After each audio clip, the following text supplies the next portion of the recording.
and gentlemen, welcome to NJPW Puroresu. I am your co-host, right over here. It's the ever-loving princess herself. It's Melball. How you doing, Melball? I am doing great, Andre. I am having a great day. I had a back day at the gym, which is the best day. It's my favorite day. It was nice. It's been really nice and quiet at my gym because a new one opened up like literally like a couple blocks away, and it's all fancy pantsy. And like all of the creeps and old men have like gone over there to see what they can creep on over there. Little do they know, there's a women's only section, unlike my gym, which does not have that. Hmm. So it's been nice. I've figured out how to use that hack machine finally. Oh, How to really? The adjust hack it. spot? Yeah, Nice. because I had like I there was always people around and I would look stupid trying to figure it out because I'm so fucking short. Hmm? Hmm? I figured out how to use it because I felt comfortable enough because there was no one around. How are you doing, my friend? I'm doing all right. I'm doing all right. Been working out with I worked out with Rich this past Monday. Uh, Mm. got in another workout on Wednesday. I'm gonna go work out again tomorrow. Just schedule today did not work out well for working out with work and then two shows as we record this. It's Friday before we go live on JW on OLE. So we got lots going on. Yes, yes, we do. I mean, there's been so much wrestling going on, though. We have to do all these shows to keep up with everything. Because, guys, we released two Chop Talks the beginning of the week. We saw AEW. We're going to be seeing Lio Rush on Sunday, so you can stay tuned for another Chop Talk. We got more Best of the Super Junior, and that tournament's getting crazy chaotic. Like, man, again, I've been saying this every show. What a time to be a wrestling fan. Yeah, so this comes out Saturday, so we'll be recording the Best of Super Juniors Night 3 and 4 to come out Sunday on the day that Super Juniors Night 5 is happening, or on the day like after Super Junior Night Day 5 has happened. It's just nothing When but we're seeing crazy. someone who should arguably be in this tournament. Yeah, but I'd rather him be over here hanging out with getting to watch Lio Rush live. Tell you the truth. That's fair. That's fair. Now we get to tell him what a positive bad influence he has been on Yeah, Yo. you can say he was bad. I thought he was a great influence on He Yo. called himself the bad child, Yeah, and he did a great job at giving Yo an edge before he got himself hurt. which is arguably a bad influence, right? Because he was the good boy. He was the nice boy. He didn't do anything bad and he didn't step out of line or anything. Now look at this wacky persona that we have with Yo before he dickety dicked that shoulder. Yeah, I was enjoying that Yo, so I know what I you're was talking about. too. I enjoyed it. I did not enjoy, Quiet Yo. It was like losing show took a part of his personality that Leo was able to give back to him.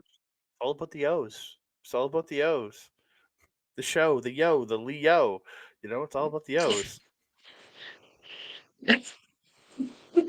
Sure, sure, sure.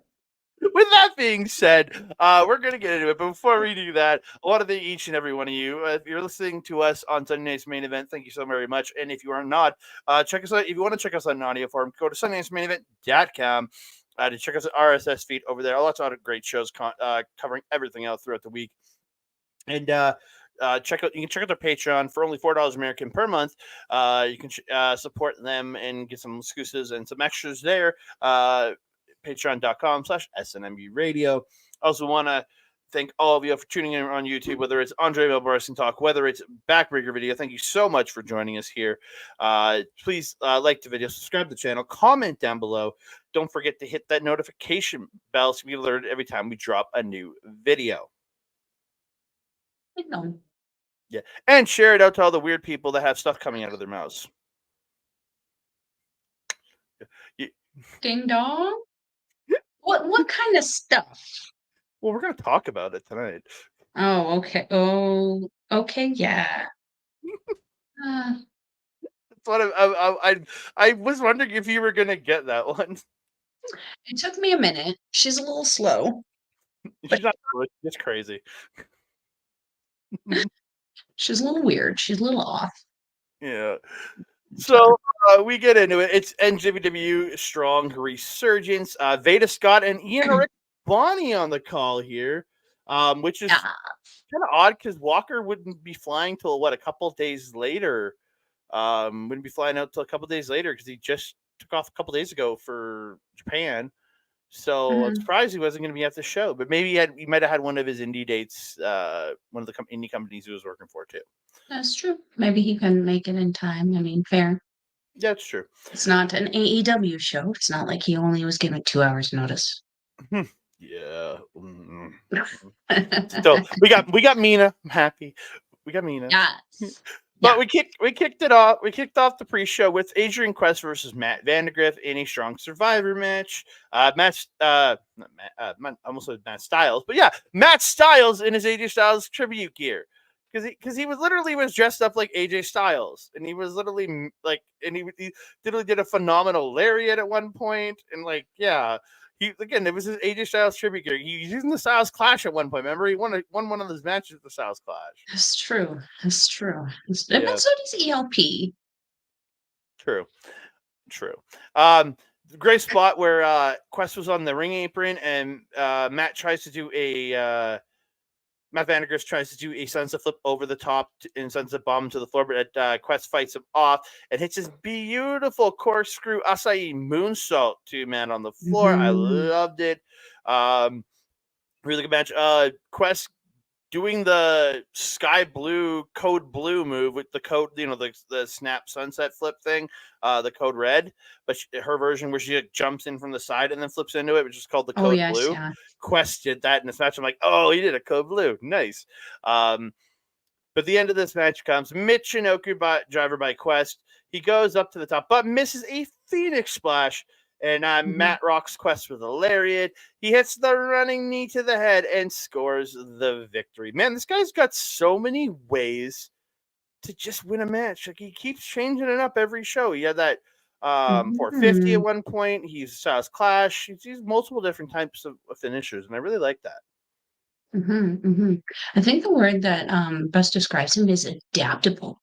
He Mm, seems to be able to just kind of match whoever he's facing and then just figure out how to trick them and outdo them, mm, much like with the 450, with the Styles Clash, with this one. Um, Acted a little heelish also in this match, which I kind of love because Adrian Quest is known for being, the face guy. He's always been that kind of face guy in NJPW as well. Matt Vandergriff had been kind of like not really walking into the heelish. He was more facey, but I would consider him more of a walk the line kind of guy, very similar to Los Ingobernables as a whole, where they just kind of walk that line and deviate off once in a while. This was a deviation into the heel area, which was a refreshing experience for me to see him kind of doing that and getting the boos and the reaction out of the crowd. It really shows how experienced he is, that he can work the face and get the pops and the cheers from the crowd, but also work a heel and still get the boos out of the crowd while Adrian Quest is still getting the cheers.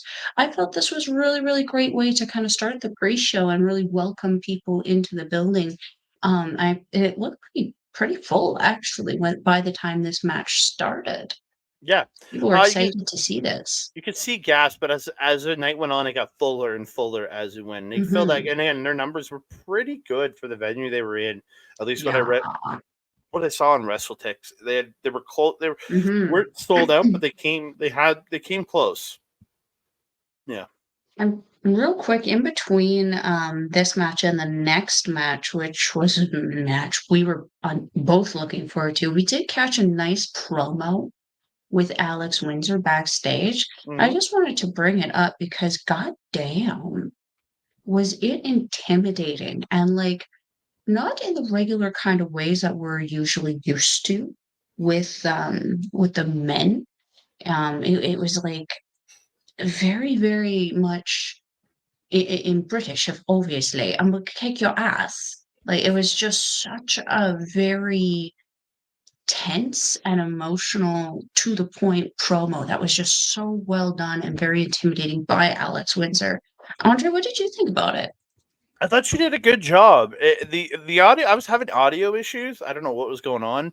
Oh, It was weird at the beginning of the promo. It seemed very low. That it jumped up to normal partway through the promo to me. I don't know with my feed. oh, I was having video issues. I don't know what it was. Then I turned it off. I turned it back on, and I had no more of those problems. I just don't know if something was coming through weird. it must have Um, been you. I did not have those problems on my end, and we were watching from the same source. yeah, we're watching on the same account. So I don't know. That was weird. I didn't have that problem. yeah, I think it was just my computer was doing. I think I was. I don't know. Something was wrong. But yeah, I thought she did. She's really good, and I really like her, and I think she could be really Mm. strong addition for the strong brand in the Oh, states. yeah. I think if they want to bring her over to Stardom, have her do some stuff there, Ooh. because again, Mhm. there's the partnership now. They're going to own Stardom in a bit, New Japan. So I could see her, Yeah. a lady like her, go there for a few months, and just let her have a great run there. There's some great Oh, stuff you could yeah. do with Alex Windsor. 100%. You know where she fits in just by her look alone and kind of her attitude, which I think would be refreshing for this group. The now kind of lonely Queen's Quest could use a little bit of an attitude adjustment. Maybe having someone like Alex Windsor will help bring people like Hina and even elevate Saya Kamitani a little bit to that little intimidation, aggressive kind of era. I think that would be great. No. Let's Yeah. take it in the next match because I was very excited for this. It is the night after he was in Edmonton, Alberta. Mustafa Ali taking on Lio Rush, who will be, for us, is here this Sunday on March 19th in Edmonton, Alberta for RCW. It's a Mustafa Ali versus Lio Rush. I was excited because it's a guy we had literally seen the night before versus a guy we're going to see Mhm. this coming weekend. I goddamn loved it. Only people get to say that. Only people in Edmonton. That's for Mhm. sure. I Takes into loved it, man. This was great. Leo. Leo's got a jacket on that was just pretty fly. It's the one he's kind of wearing in the picture here. Mustafa Yes, Ali the with very this really fleshy one. Mustafa Ali with a promo video before he enters, just kind of like pretty much putting Leo down and just saying he's Yeah, not on his level, and he's gifting him a match. It was it pretty was a funny. charity match. He Yeah. emphasized that it was for charity, and this I'm happy you brought this up because this was a very different kind of arrogance than what we got from and more intimidating that we got from Alex Windsor just before, Mhm. where he was like gleefully and happily just, this is a charity match. I'm giving back to the less fortunate. La la, like it was just so positively delivered while being so unapologetically harsh. I loved Yeah, it. It was great. very much. Yeah, just great. Leo attacks while Ali's entering and hits this beautiful Liger style heel kick. Just I love this match. Leo later in the there was this great spot where Ali hits a jackhammer, Goldberg special for two. I was like, what? I was like, okay, Mhm, let's go again. Yeah, just both these guys flying. The Lopez from Leo Rush are so good. Um, mhm, Ali gets Leo Rush in a sharpshooter at one point, but Leo pulls the hair to pull him through, which we saw the night before with Harlan Abbott.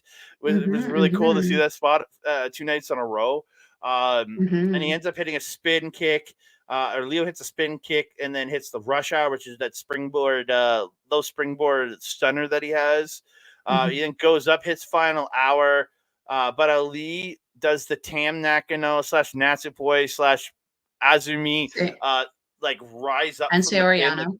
and Soriano that slide out and just Bridge rise up. up from the pin, that bridge out. The It bridge looks up, so good. yeah. So Um, cool. yeah, he does that, and but Leo Rush hits a poison rana, just jumps on his back, hits a poison rana for two. The finish Wow. though comes. Leo goes to the top, but Ali rolls away, so Leo comes down, but he ends up getting tossed into the corner. Ali gets a backslide out of the corner, but puts his feet up on the turnbuckles to get the leverage and gets the win.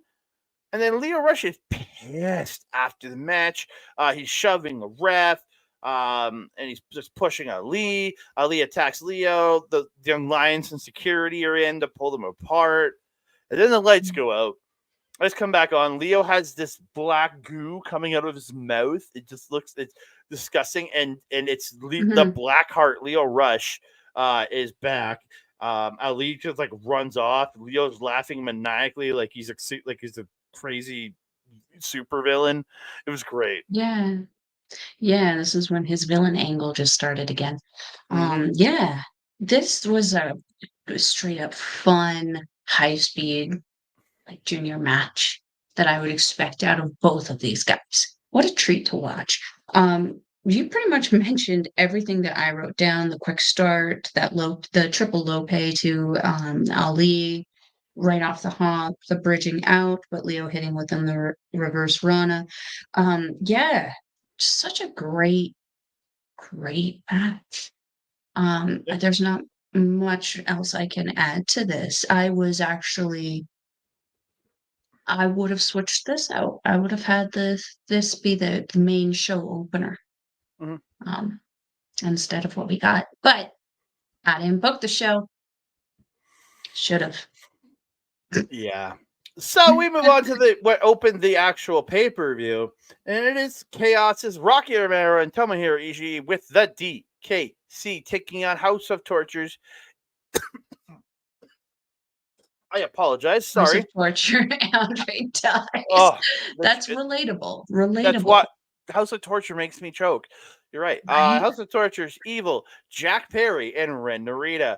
Perry wearing that gross ass horse goat head again. Just I hate it.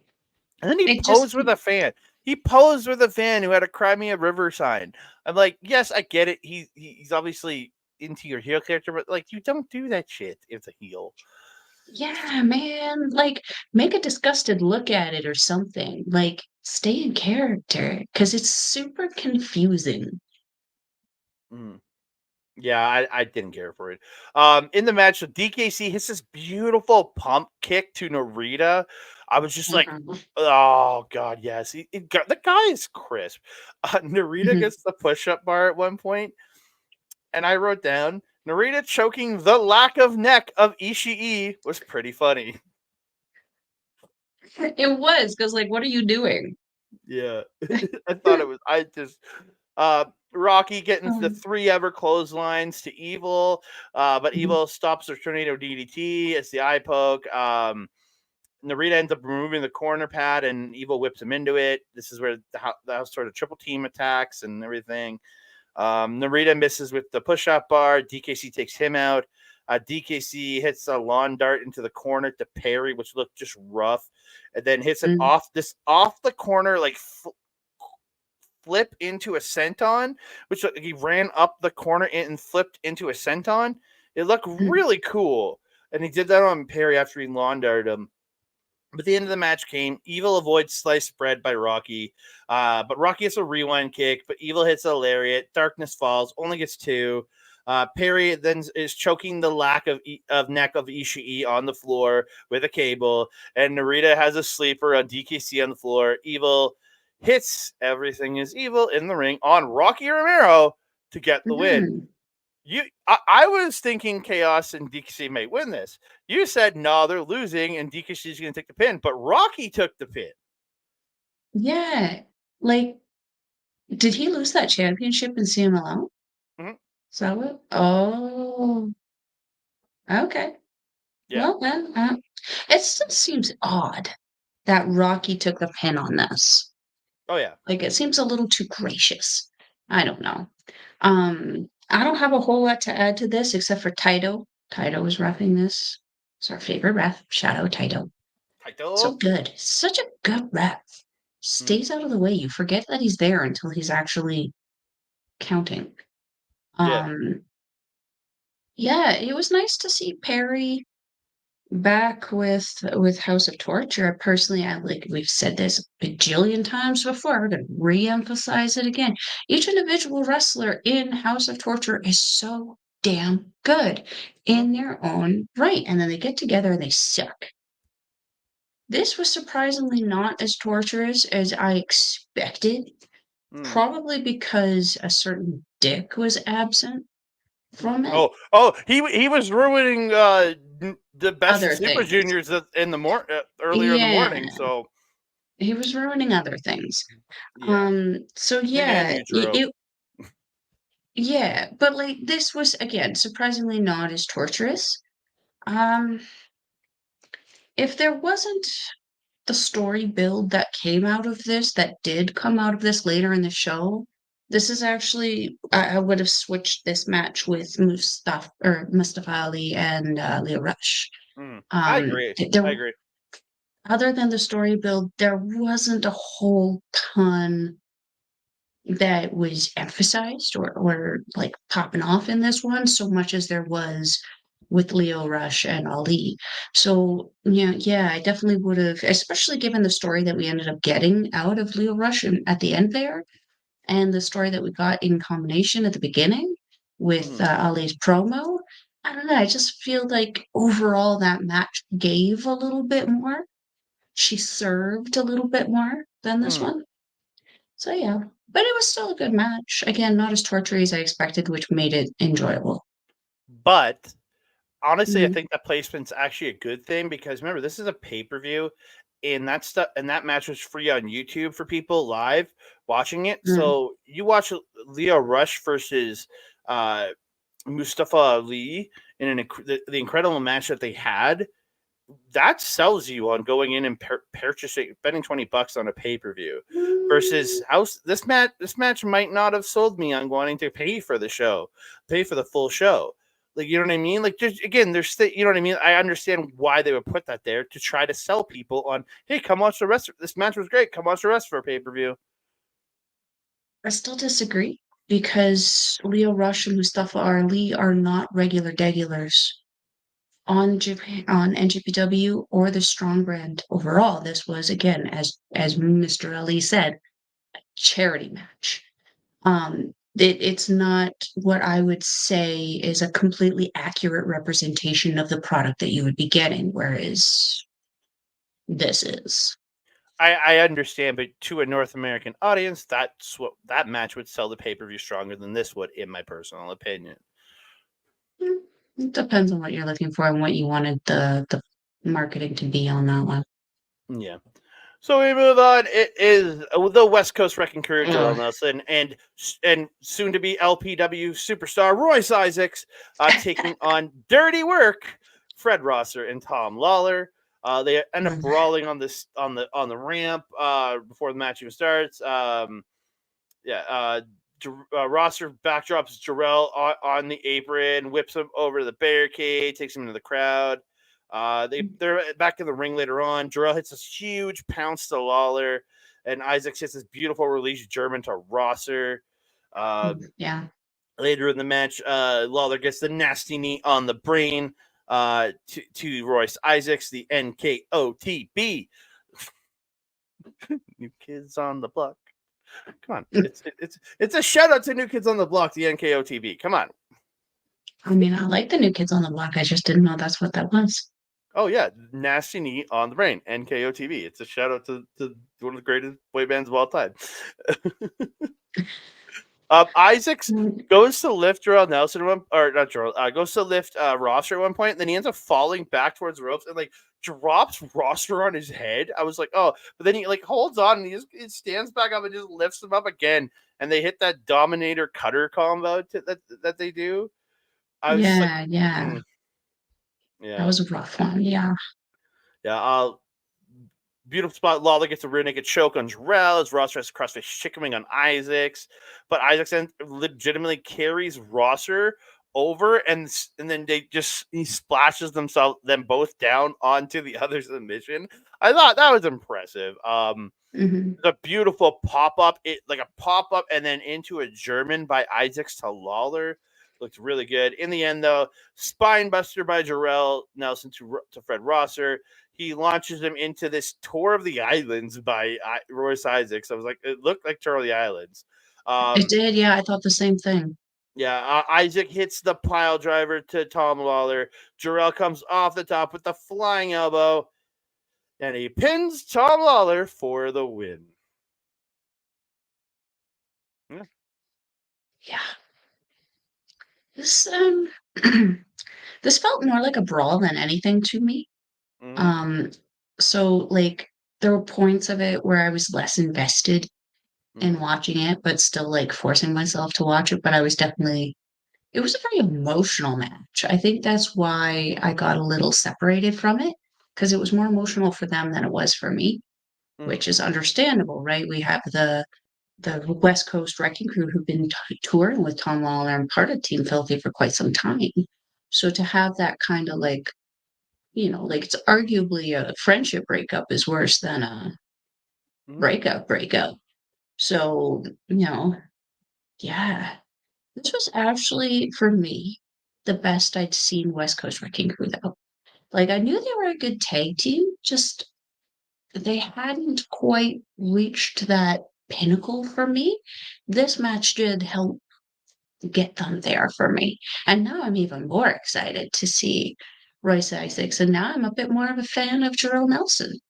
Um, I don't know. I kind of felt, even though he was like taking a lot of the bumps in this, Rosser was kind of like, I don't want to say an unimportant part of this match, but he certainly was more of a shadow Mm-hmm. in it in comparison to Tom Lawler. I felt Yeah. like when Lawler was in there, it was a lot more impassioned. Whereas like when Rosser was in there, it was angry, but there was a bit less emotion behind it than when Lawler was in there. Yeah. Yeah. I agree.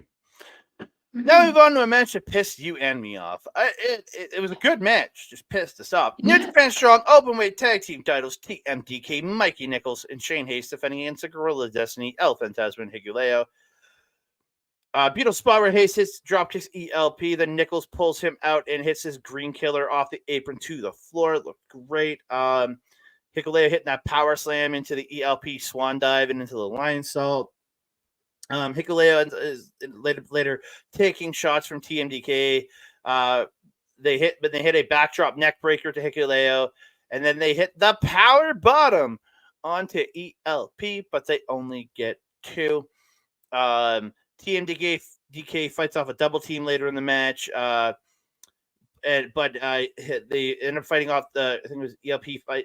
Is it ELP or Hikuleo fights off Thunder Valley? Yeah, Hikuleo fights off Thunder Valley, hits the snap power slam to Haste. ELP hits a sudden death to Nichols and sending him to the floor. Hits a dive onto him. Hikuleo follows up with a godsend choke slam to Shane Haste. They hit Super Thunder Kiss 86. And Gorilla Destiny are your new NJPW Strong Openweight Tag Team Champions. Why are they playing hot potato with the titles, and why are you taking the titles off of TMDK? Why? Yeah. Like, come on, guys.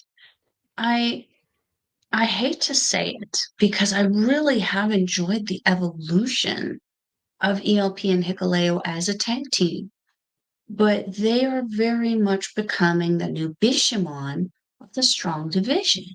In that it's just like, man, why are they in everything? Because when you start to get overwhelmed like that, they start to become just redundant.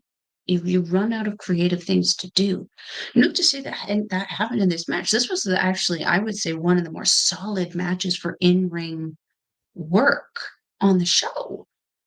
But goddamn, again, as you said, why are these belts becoming hot potatoes? We have to start having some strong defenses from the people who have these titles. Otherwise, the division, not even just the people having these individual matches, the division overall starts to look really chaotic and really weak. And we don't want that.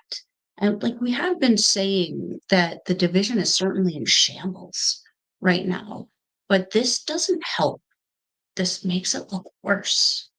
That being said, like I love Hikuleo and ELP, and I love the evolution that they've done. Just I would have liked to see them kind of take the fall, go back to Japan and regroup and kind of figure out what they want to do, and if they're wanting to stay in the North American Strong brand, if they're wanting to go, kind of go back to Japan permanently, like what, like I was kind of hoping that it wouldn't be such back and forth because it is a why though. Like they've been teasing TMDK for a year with these titles, putting them in bouts against Gorillas of Destiny, against Fisherman, against all these really amazing tag teams, and they're just coming up short. Yeah. Just every single time, just short. And it's like we finally felt that they were being rewarded. And then boom, we're just Mhm. let down as fans again. Come on, you guys. The TMDK really enjoyed or really deserved, sorry, this title run, and they deserved it to be a long one. Mhm. And I'm feeling very let down by this. Rocky, Yeah. fix it. Yeah, I agree. We move on though for another title. It's a Strong Women's Championship. Um, Stephanie Vaquer is defending against Alex Windsor. And the Good pronunciation. I gotta give Windsor some great props for her cravat work. Like working that Oh cravat in yeah, the match. I love it. I love the cravat. so Um, good. so point Vaquer gets a suplex and hits the head scissor and gets the head scissors on the mat and then hits and rolls over and starts slamming the face into the mat repeatedly. It's a great spot. They The trade. reverse Brazilian lap dance. I'm not gonna say that. It's Their the trade reverse Brazilian. they're trading headbutts at center. Vaquer gets a super kick, but Windsor hits this hard layer and they both go down. Those headbutts were just gross. Yeah. Yeah, Windsor sends Vaquer to the apron, pulls her through into a DDT, then goes up, hits a drop kick to Vaquer while she's hanging in the ropes. Like, it's great stuff there. Hmm. Windsor with these great lariats, fills up with a teardrop suplex. She gets the Scorpion Deathlock, but Vaquer gets to the ropes. The end of the match though comes. Vaquer up kicks the Scorpion Deathlock attempt, then dodges out of the corner as Windsor tries to attack her. She gets the leg, hitting the dragon screw out of the ropes, then hits the running meteor in the corner, follows it up with the package backbreaker, and she gets the win. Yeah. What a freaking match this was. Mm-hmm. Holy fracking shit. First of all, just got to shout out Windsor's gear. Mm. The coat that she came in was it's very regal looking. It very much reminded me of like a little bit of like Cody Rhodes and like a little bit of like the Three Musketeers. Like it was very noble looking, and paired up so perfectly with the arrogant kind of cocky attitude that she came in with. I actually posted her entrance on my story just because I was so impressed with her look overall. It was just so good. Um, the Baywatch cut though was like crazy. She looked so good. It was kind of giving me also Iron Man Tamatonga kind of vibes. Loved it. And then pairing up with Stephanie Vaquer, who's got this like amazing kind of villain-esque, maleficent, badass kind of vibe to her. I just loved it because this was like perfect heel versus heel work. They played it so good and the crowd was so behind them. It was so great. Yeah, the reverse Brazilian that Vaquer does is just so good. I really like that move. It's a very unique move. And even though it seems to be something that is actually pretty simple to set up, I only see her really doing it. So it's very impressive. Must be very a little. I could see that being a little difficult with the core.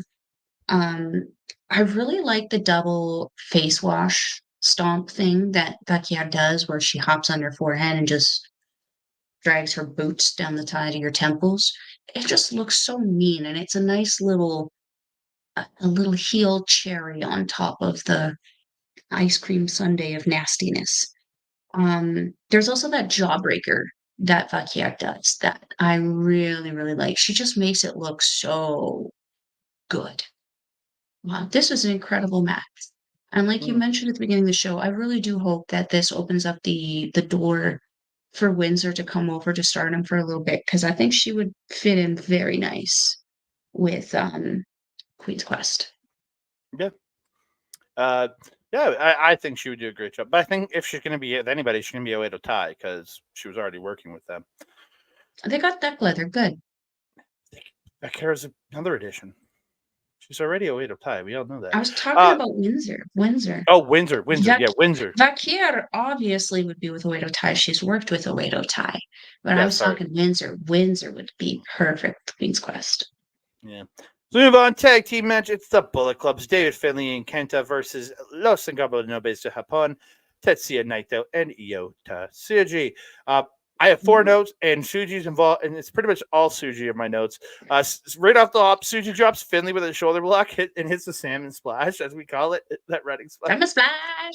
Walker also calls it salmon splash, which warms my heart because I know it's supposed to be called Mount Tsuji, but he calls it salmon splash too. Yeah, Tsuji later in the match. Tsuji gets her around the world head scissors to Finlay.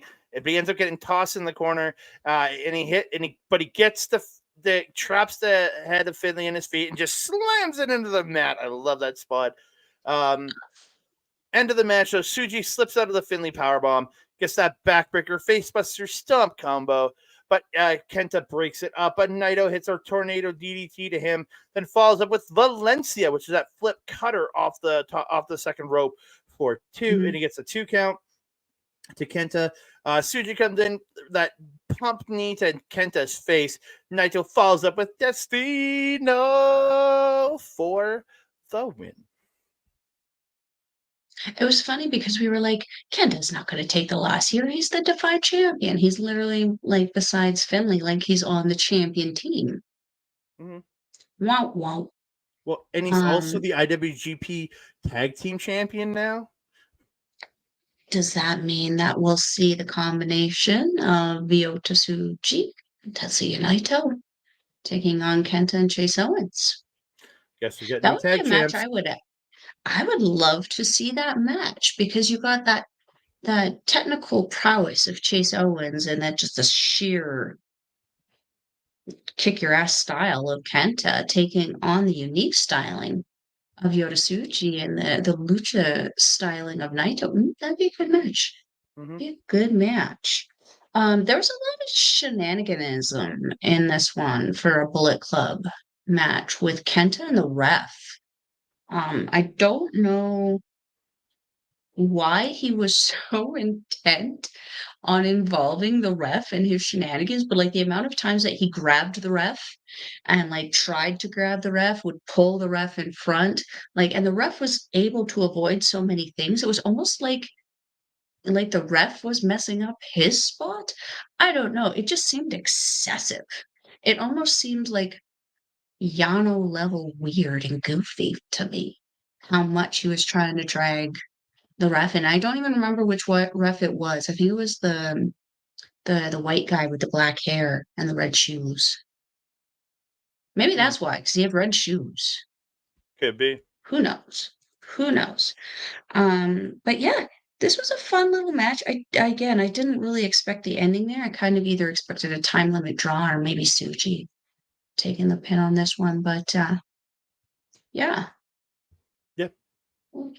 Fun match. Yeah.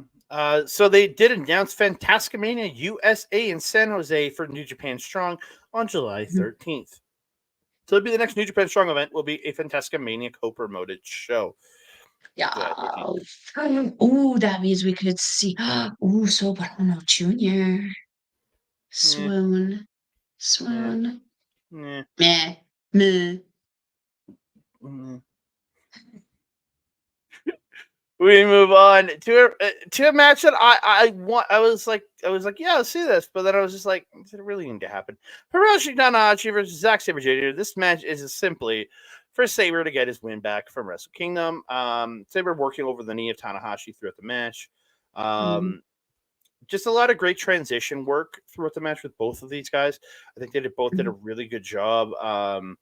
Sabre just moving from submission to submission on Tana throughout the match. Sabre with the PKs to the chest. Tana catches, he gets 3. Then Tanahashi catches the 4th. He ends up drop kicking the other leg. Falls over 3 twists and shouts, and then hits a sling blade for 2. Tana goes up to the top, hits high fly flow, but Saber ends up like rolling him through the high fly flow and rolls up and stands up and hits this PK to the chest. They get into pin trading. Saber getting out of the last one of the like last possible millisecond.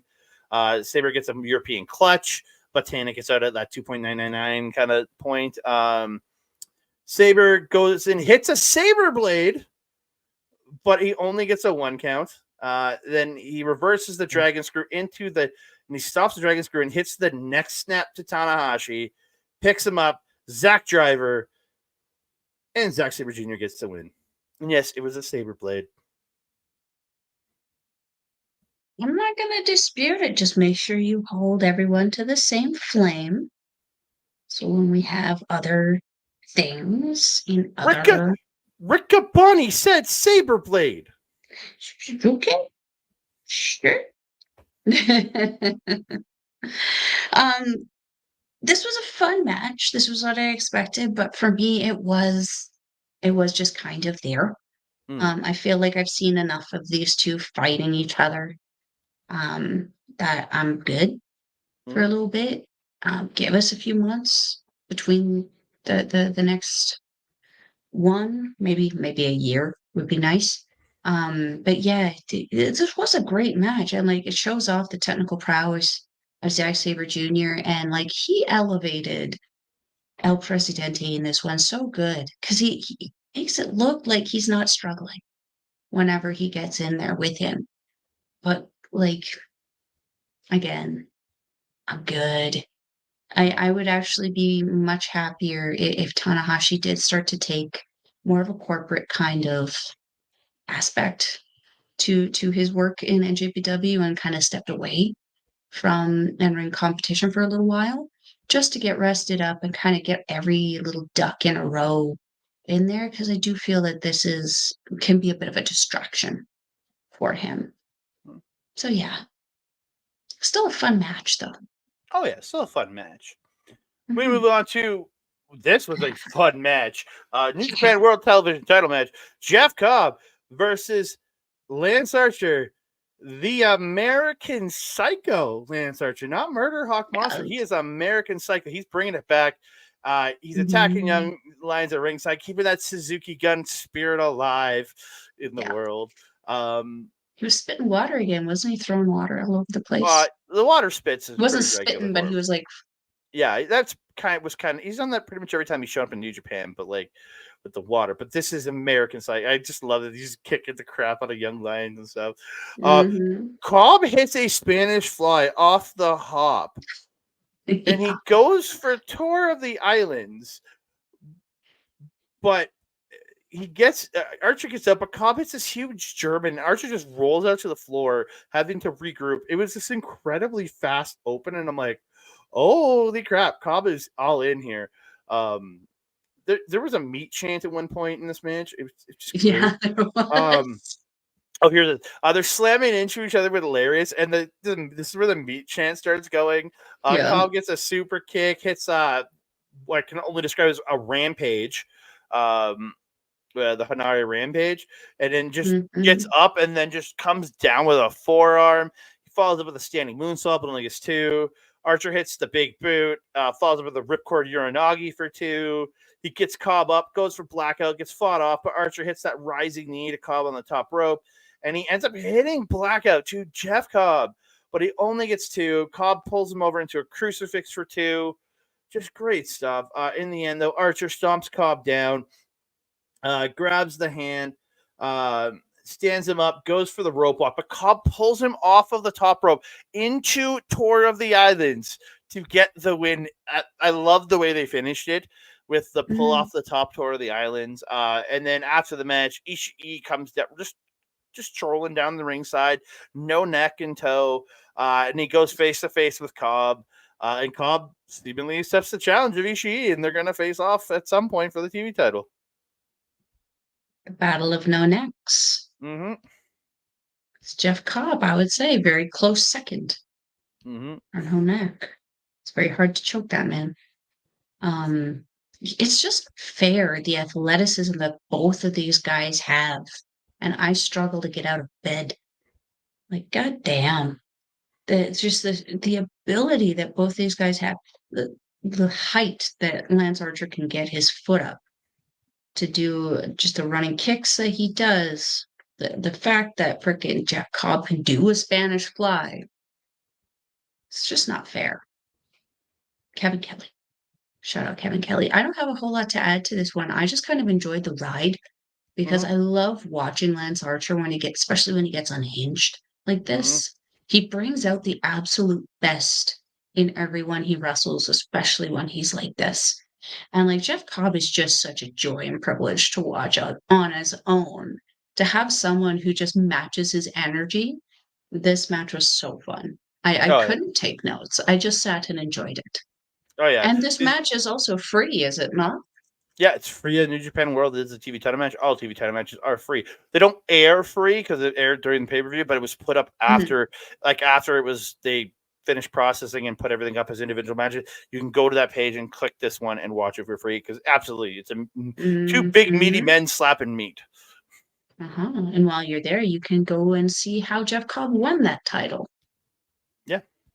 So before we get into talking about this next match, Aaron Hanare, or just a Hanare promo airs, and he Mhm. says the never openweight championship is his destiny, and he is whether it's Uemura, whether it's Takagi, he is coming for this title. Right, Mhm. ladies and gentlemen, he is coming for this title. I'm excited because I've been now seeing in the days that have come from there, more promos and stuff popping up on his socials, more pictures and stuff of his journey and stuff. It's looking like we're gonna get Henare back, and I'm living for it. Um, I did notice though, and I don't know if you noticed also in these videos, there was a distinct there was clips of him in the War Dog battle, obviously, because that was a pretty traumatic experience for him. Mhm. Um, a distinct lack of United Empire emphasis. Um, I'm hoping that he's still coming back as a United Empire member, Mm. but I found it a little odd considering the kind of upheaval that United Empire is in right now. That there wasn't a crown up or even like a logo kind of flashing up for him. Yeah. Yeah. So let's get into this one. I don't got a lot for this one. It was fine. I didn't get into this match. I just didn't. I don't know why. I think it's Uemura. I'm just not a like I was gonna say, I think you know, because it was the it's the same lack reason I couldn't get into it. it's that lack of charisma that the man has, and he to me Yeah. he it hurt. I think he hurt Takagi's charisma in this match. Mhm. Shingo hits a slam, falls with a deadfall elbow, like it's like deadfall, like the crazy dude from AEW, the crazy little tiny dude. Darby Allin?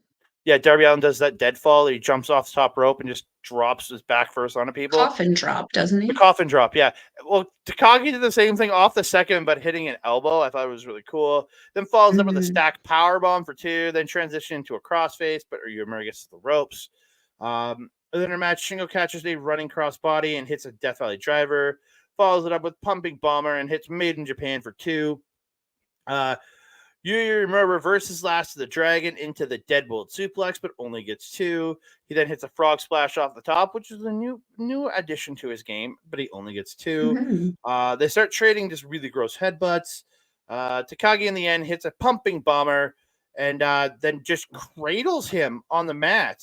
Like hits the pumping bomber and holds the head, grabs the legs and cradles him for the 1, 2, 3 and gets the win off a pumping or like that pumping bomber sliding lariat thing that he does.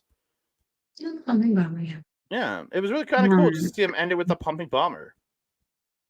well, I mean, yeah. The ending was a little sudden for me. I don't know if that was supposed to happen like that or if it was just something that happened, but I did struggle to get into this match as well. Um, I'm endlessly frustrated that Yu Uemura is the first young lion from the last class to get a singles title run. What weird time that like, it's such an amazing time to be a wrestling fan, but man, is it a bit of a confusing one to be an NJPW fan? Because we have, like, Yu Uemura, arguably, I'm sorry, the most undeserving of the 4 to have a singles title, and then we have Bolton Oleg, who's still considered a young lion, the trios champion. Like, I am so confused right now.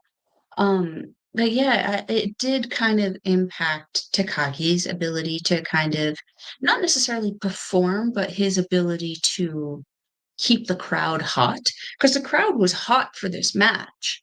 They just like us, there was a certain wind that came out of the sails for them in this one. Mhm. They were still hooting and hollering, but they weren't hooting and hollering in the same way that they were for the meet in the match before.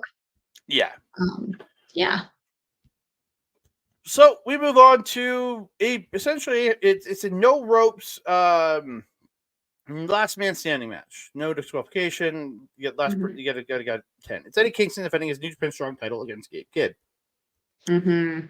This guy Kensei Abbott raps Gabe Kidd out to the ring to the War Dog song. I don't know if he's actually the artist or not, but I think he is. He's got to be. He sounded right, but Keep going, I'll find out. um, I wrote literally this part to go. They brawl, they chop, Kingston with mounted elbows. It's literally one of my notes from the beginning. Um, Kid throws a chair at the face of Kingston. This is where Kingston cuts himself, like legitimately just cuts himself. You watch him cut himself. Yeah. Sorry, what was the guy's name you said? Kensei Abbott is what they called Yes. him. Okay, so yeah, That is the person who does the War Dogs thing. yeah. And then Kid throws another chair at his face. It was just, god damn it, the spot where like Yeah. Kid has Eddie by the post and like shoves a turnbuckle in his mouth and then shoves it in his eye. It was like, ew, the human Yeah. mouth is very dirty. Why would you do that to somebody? His eye was pretty swollen after that too. Yeah. Kid ends up pile driving Eddie onto a barbed wire wrapped chair. I'm like, that's bad for you. Like, dude. And then he puts this barbed wire chair across two other chairs. Eddie then gets the Kojima chops and slams Kid face first into that barbed wire chair and then stomps on his head. Mhm. Like, just. Um, And isn't that where that opened up Kid's head? yeah. So later in Yeah. the match, Eddie puts a table across the barricade and the apron, and this leads to something very bad. He then cuffs them together. They're fighting. Kid's choking Eddie with the chain on the cuffs, and then Mhm. they're at the edge of the apron by this table, and this is where Kid suplexes Eddie through the table, and Eddie's legs crack into the barricade, and this man did not move for the Yeah. first bit. Uh, Kid gets up at like 9, and the ref counts 10. Kid is your new champion here. Mhm. Um, let's talk them, and then Kensei and Let's David let's Finley talk the match, yeah. came out to celebrate with the match. Let's talk the match, and then we'll get into everything the post match and the developments this week. Mhm, mhm, mhm. Yeah, I hated the immediate blood, and I hated the lack of organicness on Kingston's part. Man, if you're trying to take an unprotected headshot anyway, just leave it. There's no reason to cut yourself. Just just let it happen. Because it does take away from the realism. Like it is wrestling is predetermined, but part of the jobs of the wrestlers is to suspend that reality in the same way that my reality is suspended when I'm watching television or a movie or something. Um, there was that one point where Kingston wrapped that chain around Gabe Kidd and tried to strangle him with it. I can't remember if that was before or after Gabe Kidd had wrapped said shade around his forearm and started feeding that forearm to Eddie Kingston's face. Mm. Um, there was at one point a stop sign, and Eddie Kingston did a double stomp onto the stop sign, which was on Gabe Kidd, which I thought was adorable for some reason. I thought it reminded me of Mario. Um, there was one point where they were feeding each other something. It was before they ended up handcuffs. I think they were just doing this trade-off where like he hit him and he fell down and then he popped back up and hit the other one and he fell down and he popped back up and then someone hit a German and they popped up and someone else hit a German and they popped up. Like it was one of those kind of transitions where at the end of it, Kid was down. And you know that audio that kind of like is making the rounds on the internet where it's like, I'm alive, I'm dead, I'm up, I can run faster than a motherfucker. Like, have you heard that? That kind of was like what Eddie Kingston was. He was like, I'm alive, I'm dead. And he just randomly fall to the ground. And then he's like, I'm up again. And then he's suddenly up again. And then he falls down again. Then he's up and running around. Like he literally personified that audio. So if you know that audio, you can hopefully get a good laugh out of that. Yeah, the barrier suplex was a big yikes. Um, Seeing his legs hit and him immediately grab them, I was like, oh, I Mhm. don't remember what the guy's name was, but he used to be a part of the Kingdom with Matt Taven and Bennett. He was the baseball player. I feel like he did a springboard and hit his leg in a similar fashion and actually like broke his femur, I think. No bueno. No No. bueno. Take us into the post. So we go post match. Eddie does eventually get up, gets in the ring, and he's confronted by Jack Perry, who you can't actually see in this picture. And then the Young Bucks attack him. They beat him down. They all stomp on him. They cut a shitty promo calling Eddie an idiot. Nick stomps on his groin. They're insulting the audience. And then they hit the EVP trigger to Eddie Kingston. I don't really even care about this because this was a setup for AEW, which now means nothing because I'm going to put the next picture up. Eddie Kingston broke his leg. This man literally got up and got back into the ring with a broken leg. Then again, I watched Phoenix Taylor with a broken leg at my first ever PW Indie show. Jump off of a basketball hoop, land, break his shin bone, then hobble back to the ring, half climb a ladder before Randy Myers pulled him down and climbed up and took the title. So, yeah. That does not sound worth the pennies that he would have been paid for that. No, but Eddie Kingston, I understand him getting up after because he's still that adrenaline still flowing through you. You're not going to be feeling the pain like you will be an hour later. But goddamn, like this takes up like it takes him out of any future New Japan stuff for the next while. Is he gonna if he was being considered for the G1 again? Would he be ready in time? Right, because if it's a clean break, it's about 6 weeks. But if there's ligament damage or anything else, that's longer. It takes about a double or nothing. Ligament damage happens by getting back up and walking on it. Mm-hmm. But I'm saying, like, and he takes him out of what it probably is going to be the main event of Double or Nothing for the Anarchy and Arena match. So again, it's just I feel so bad for the dude, like breaking your leg first off, and then getting kind of taken out of some pretty big stuff, possibly. Yeah, but he's got the best care he can get from AEW and his connections. Yeah, I would say for his sake that his 2024 is probably done. And if like, you know, if you're a fan of Eddie Kingston, make sure you send him well wishes and stuff throughout the months because he's going to need that mental support as we all would in his situation. Yeah, it sucks because I was just starting to really get into him. I'm really enjoying what I see when he's in NJPW, minus the help, we'll call it, which isn't needed. It's Gabe Kidd. Like, he'll hit you hard enough that it'll freaking crank you and make you bleed. So, yeah, I feel this sucks so badly for him.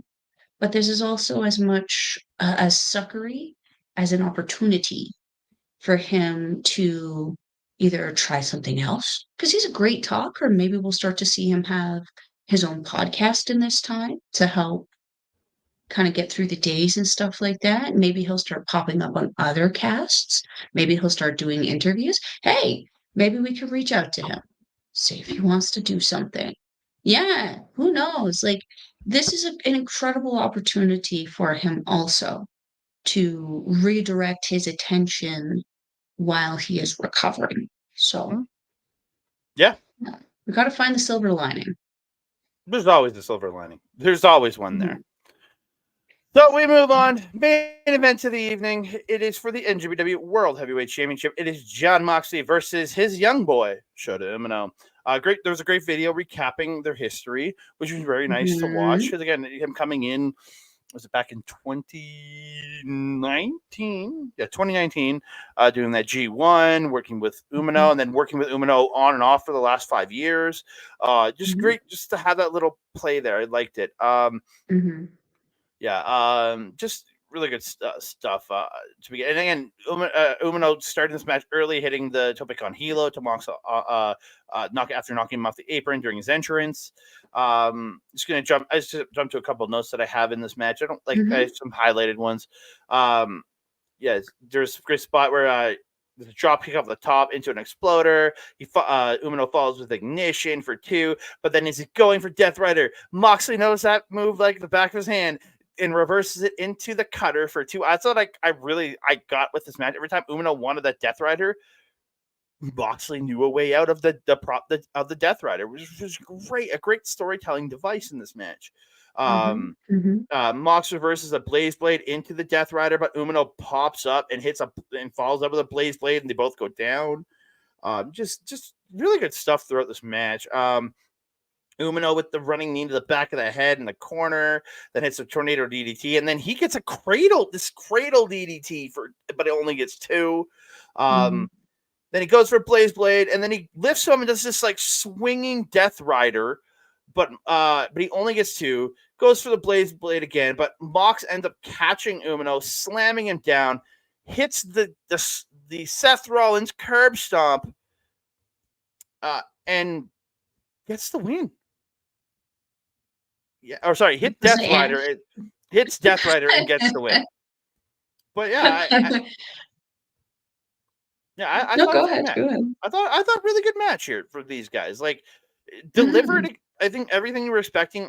Yes, I know we both wanted Umino to win, but again, I think he's not. I don't think he's dropping before Forbidden Door. So Yeah, yeah, Mr. Tony's gotta get everything his way, doesn't he?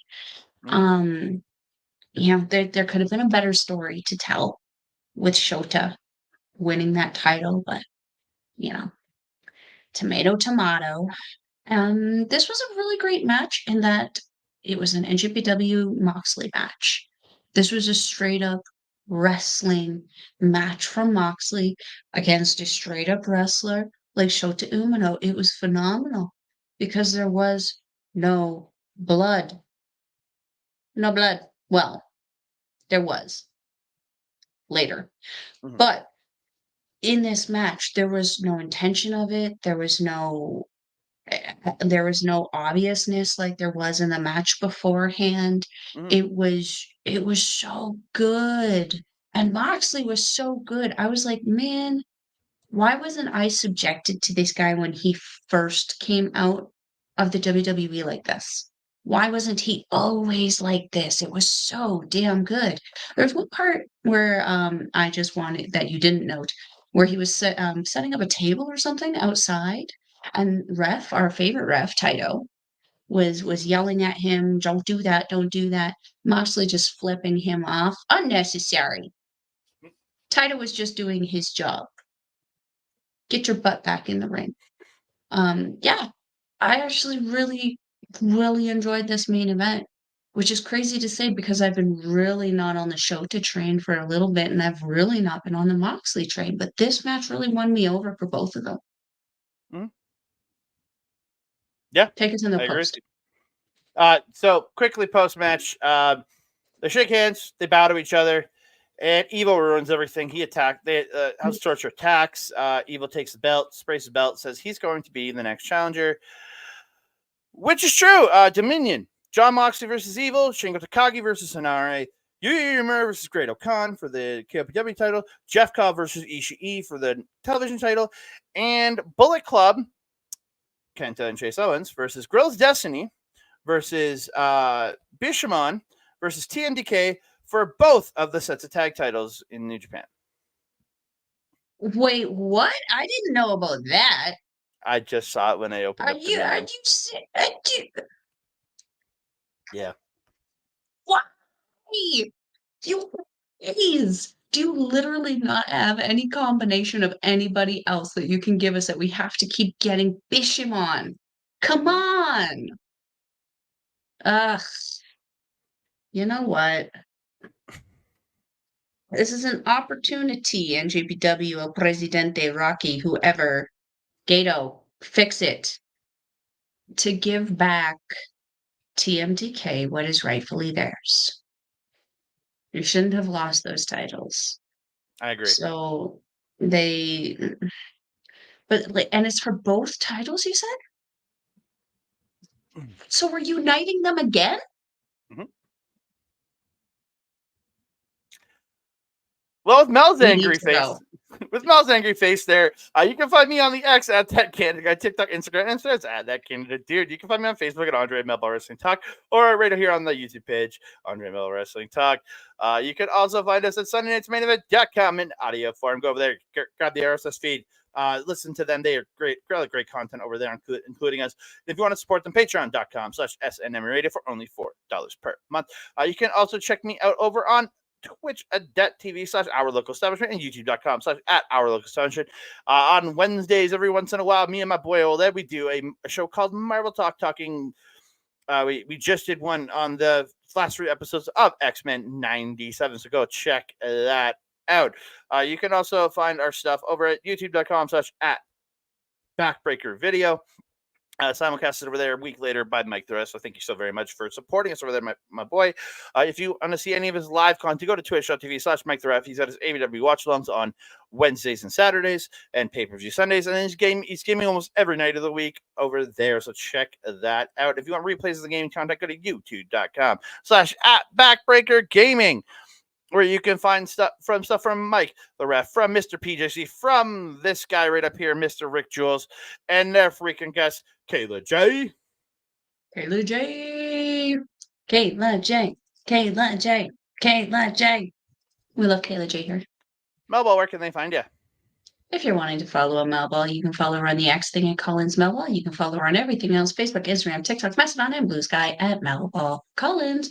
You can also find me on Our Local Establishment programming, Japanese Wrestling Update, on Fridays at 8 p.m. Mountain Time, unless it's not. And then we'll let you know on social media.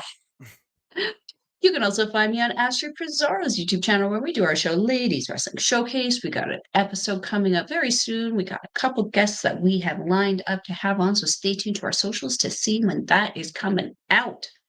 If you're wanting to watch NJPW, we will leave a link in the description box down below. It's njpwworld.com. It is 999 yen, or approximately 10 Canadian. Shout out Sean Spears. It's more like 750, according to me, but still an amazing price to watch some amazing wrestling. Andre, my trusted friend and colleague, do you have anything else to say to the beautiful people? No, I just want to say thank you all so very much for tuning in here and supporting us on Sunday's Main Event. If you're listening, please subscribe over there. And if you're watching on the YouTube, please like the video, subscribe to the channel, comment down below. Don't forget to share us out to all your friends, family, and crazy little weirdos that have weird stuff coming out of their mouth, or the ones that like to spray paint things black. And don't forget to hit that notification bell so you can be alerted every time we drop a new video. Ding dong. But keep the House of Torture to yourself. Hello. And that being said, I am your Melball. Over there is dry. We will see you next time. Adios.